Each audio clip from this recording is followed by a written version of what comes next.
itu bukan cuma sekedar perasaan doang, kayak tadi ada yang menganggap itu lebih dari perasaan, ada yang cuma perasaan. Tapi pada intinya ya, balik lagi esensinya bahwa ini moe itu punya sejarah dan filosofi yang menurutku cukup kompleks.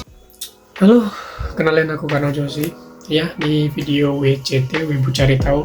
Ini kira-kira episode 2 kalau nggak salah. Nah, di pembahasan video kali ini aku mau ngebahas salah satu topik yang sering aku dengar mulai dari nonton anime, dari internet, dan banyak hal lah itu. Yaitu apa ya, sesuai dengan judul, moe. M-O-E, moe. Dan penasaran gak sih, kayak kenapa sih orang-orang menyebut moe, terus moe itu apa dalam apakah ada maksud dari moe itu, kulturisasinya apa, budayanya apa, kenapa bisa menjadi euforia moe. Bahkan kata moe sendiri tuh sebenarnya aku udah tahu cukup lama, dan ya penasaran, akhirnya aku riset dan menemukan banyak hal yang menurutku ini cukup menarik untuk aku sebarin. Jadi kita mulai aja ya, langsung masuk ke videonya, pembahasan Wibu Cari Tahu untuk moe.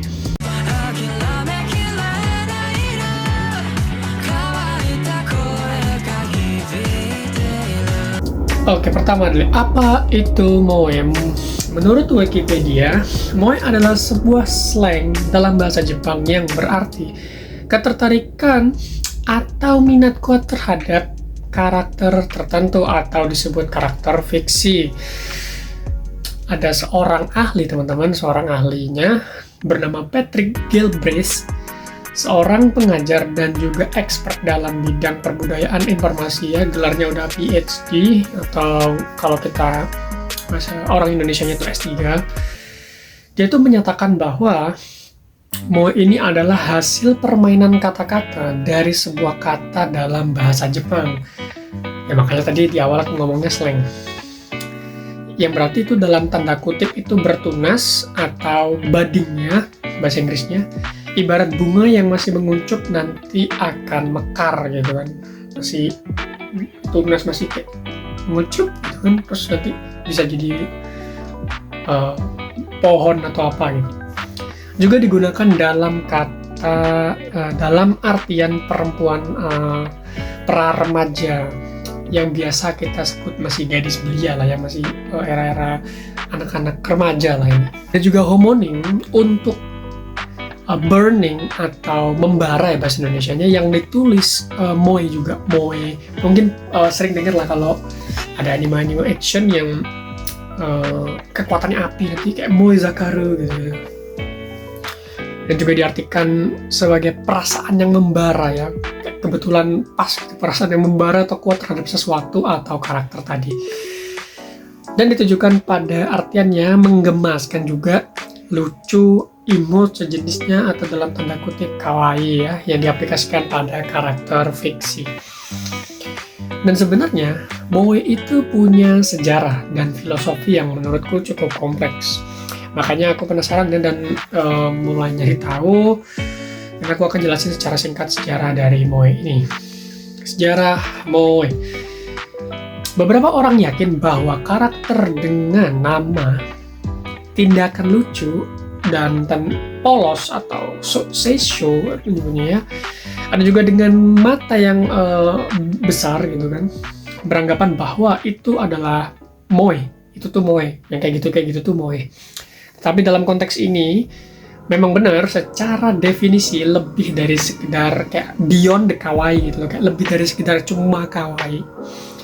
Dan di awal atau apa tadi aku juga sempat mention bahwa moe adalah slang, tetapi lebih tepatnya itu bukan slang, lebih ke respon perasaan kepada karakter fiksi, bukan merujuk pada gambar atau cuma imut saja. Jadi itu adalah sebuah reaksi yang timbul ketika kita melihat tindakan atau karakter, bukan cuma dalam tanda kutip kayak kawaii atau karakter, tidak merujuk pada satu bentuk objek atau subjek gitu loh, tapi lebih kepada perasaan yang timbul atau reaksi perasaan kita yang timbul ketika kita menonton sebuah tayangan, sebuah anime atau sebuah karakter fiksi.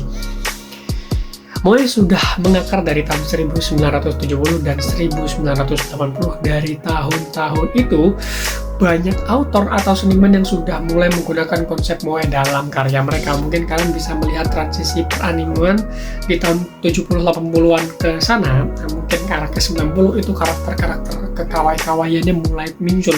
Mungkin kalau kalian pernah tahu Sailor Moon, itu matanya sekanget segini ya kan, setengah mukanya itu matanya.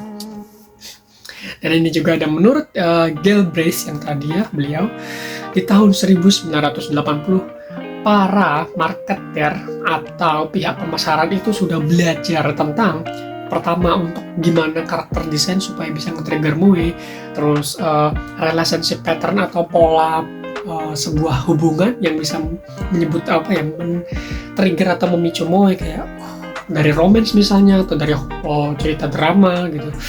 Dan juga style art, mungkin karakter design ya, tapi lebih bukan cuma karakter design tapi ke penyeluruhan konsep artnya atau style artnya. Mungkin yang jago dalam bidang gambar-gambar mungkin bisa komen.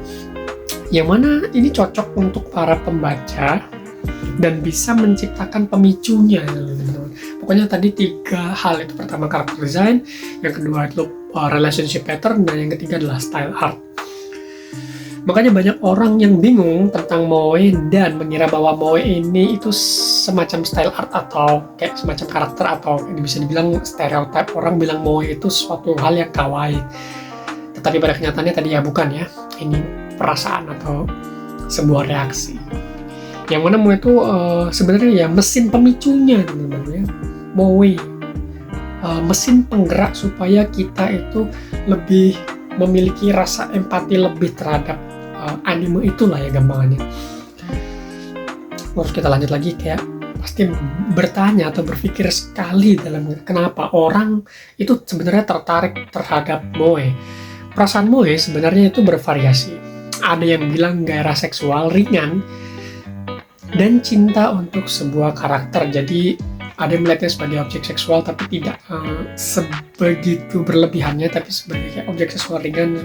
Ya aku nggak ngerti ini bagiannya, nggak paham, tapi mungkin orang melihatnya kayak, oh aku suka karakter ini, aku akan menikahinya, mungkin ya untuk pemikiran yang seperti itu.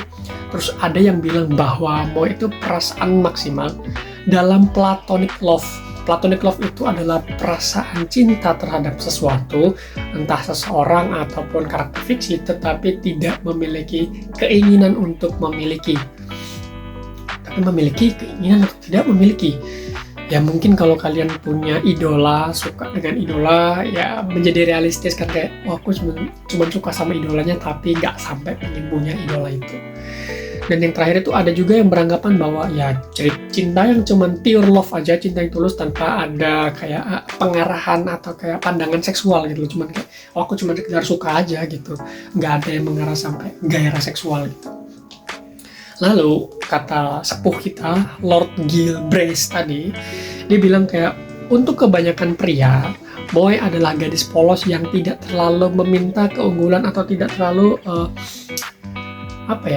menuntut keunggulan secara maskulinitas, dan menyediakan jalan keluar atau wadah atau untuk mengayomi lah ya, untuk mengayomi, mengasihi atau mengasuh kepada mereka yang tidak memiliki maskulinitas tradisional atau stereotipnya pria. Mungkin pria itu harus yang kayak kuat, besar, tinggi, terus bisa lakukan semuanya, tapi lebih kepada menyediakan semua kepada pria-pria yang mungkin kayak pria modern yang tidak terlalu mengejar maskulinitas. Aku nggak ngerti sih maksudnya gimana, tapi ya Galbraith bilang seperti itu. Dan dia juga ada pernyataan untuk perempuannya ya.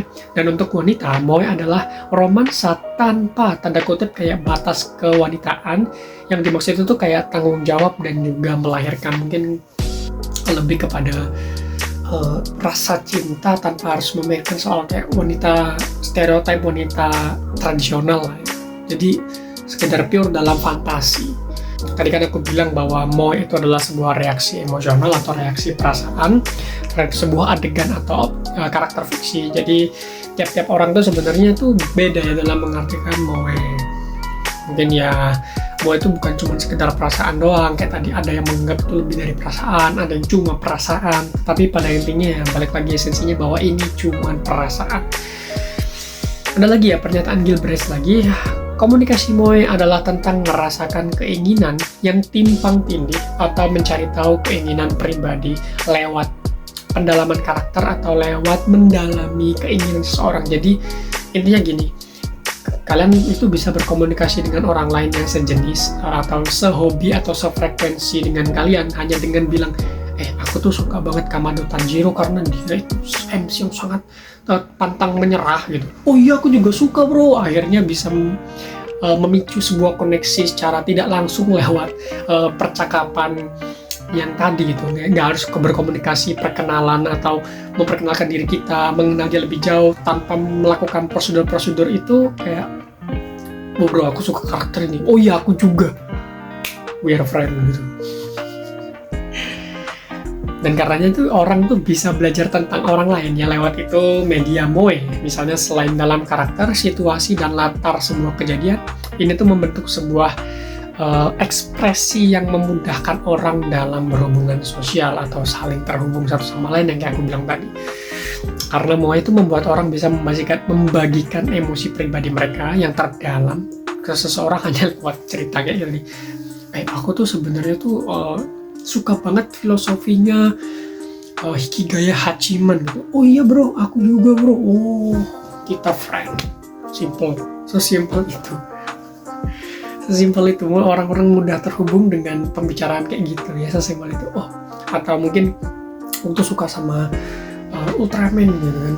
Kenapa Ultraman ini bagus? Karena dia itu A, B, C, D, E, F, G. Aku ternyata lebih suka yang B. Oh, kita berbeda ya, tapi masih sama-sama suka universe-nya gitu atau ceritanya. We are friend. Simple. Ya, tetapi ya itu tadi detailnya sebenarnya sangat bervariasi, atau tergantung dari bagaimana orang juga menyampaikan apa yang mereka suka, terus bagaimana orang juga menerima dari penyampaian orang lain, itu juga bervariatif lah untuk soal itu. Dan perlu diingat ya, tadi aku udah jelasin kayak sisi positif sedikit tentang Moe, dan ini ada sisi lain ya tentang Moe. Di permukaan itu sekilas terlihat Moe adalah sesuatu yang positif, tetapi sebenarnya yang membangun konsep Moe itu juga adalah pikiran-pikiran ya teman-teman ya. Bukan cuma tentang elemen polosnya doang, tapi ada juga elemen-elemen lain ya, kayak keinginan dan gairah dewasa yang timbul karena itu. Maklum lah, nggak mungkin ada kanan kalau nggak ada kiri kan, pasti ada sesuatu atau dua bilah sisi lah ya kan. Karena sejatinya Moe itu murni fantasi teman-teman. Jadi akhirnya banyak orang yang tergerak dalam spektrum ini. Moe itu sering banget dalam spektrum ya, karena dia tuh fantasi itu. Akhirnya karena itu fantasi, sebagian orang itu jadi berlebihan atau diperbolehkan menciptakan apa yang mereka mau dan menjelajahi hal-hal yang dalam tanda kutip itu bersifat tabu. Jadi bikin sesuatu yang kayak di luar nalar, karena ya udah itu kan fantasi, terserah aku doang ya. Kayak tadi itu kan timbul reaksi yang variatif karena tadi Moe adalah sebuah perasaan. Mungkin mereka melihat Moe itu sendiri sebagai ya ini kan fantasiku, terserah aku dong, nah misalnya seperti itu. Jadi ya ini itu kesimpulan ya, kita tuh berada pada titik di mana mendefinisikan sebuah hal yang kompleks dengan variasi emosi. Jadi kata Moe sendiri aja gitu, apakah ini ada hubungan dengan emo kan, sama-sama Moe emo gitu kan. Dan ya ini kesimpulannya ya. Kesimpulannya pertama, Moe itu bukan jenis karakter atau style art atau sebuah tetapi itu adalah sebuah perasaan yang timbul akibat reaksi yang diberikan ketika kalian menikmati atau berinteraksi atau apapun itu terhadap itu, tapi bukan sekedar karakter, sekedar style atau gaya atau desainnya itu sendiri. Yang kedua, Moe itu juga menjadi media atau penyedia dalam mengekspresikan perasaan seseorang, sehingga ya menimbulkan sebuah ilmu atau sebuah teknik komunikasi yang baru lewat cerita. Aku tuh suka ini dalam hobi yang sama, dalam menciptakan koneksi atau membuat orang lain tuh terhubung lewat Moe ini. Jadi ya itu aja ya pembahasan tentang Moe. Menurut kalian tuh Moe itu gimana? apakah moe itu sesuai dengan apa yang kalian ekspektasikan. Ini cuma riset yang aku temukan di internet. Mungkin kalau kalian ada yang mau nambah silakan, mau koreksi silakan. Dan ya itu tadi tentang moe. Ya ciri-ciri moe itu mungkin ya kayak kawaii, mini skirt, matanya lebar, kan? Terus ya moe kyung gitu. Sekian aja yang nonton. Terima kasih. Semoga hari kalian menyenangkan.